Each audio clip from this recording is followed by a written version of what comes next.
يا أيها الذين آمنوا استعينوا بالصبر والصلاة إن الله مع الصابرين ولا تقولوا لمن يقتل في سبيل الله أموات بل أحياء ولكن لا تشعرون ولنبلونكم بشيء من الخوف والجوع ونقص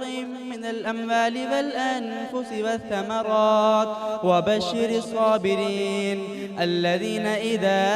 أصابتهم مصيبة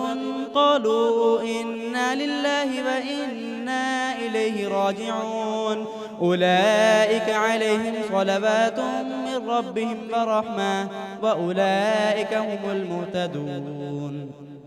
إن الصفا والمروة من شعائر الله فمن حج البيت أو اعتمر فلا جناح عليه أن يطوف بهما ومن تطوع خيرا فإن الله شاكر عليم إن الذين يكتمون ما أنزلنا من البينات والهدى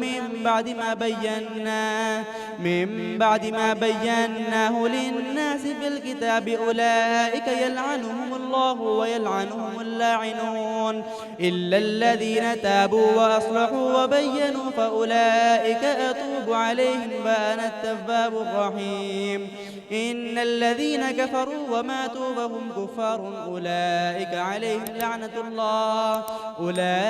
عليهم لعنة الله والملائكة والناس أجمعين خالدين فيها لا يخفف عنهم العذاب ولا هم ينظرون وإلهكم إله واحد لا إله إلا هو الرحمن الرحيم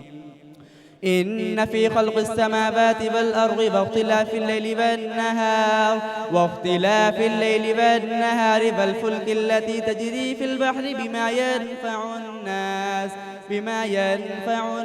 وما أنزل الله من السماء من ماء فأحيا به الأرض بعد موتها وبث فيها من كل دابة وتصريف الرياح والسحاب المسخر بين السماء والأرض لآيات لقوم يعقلون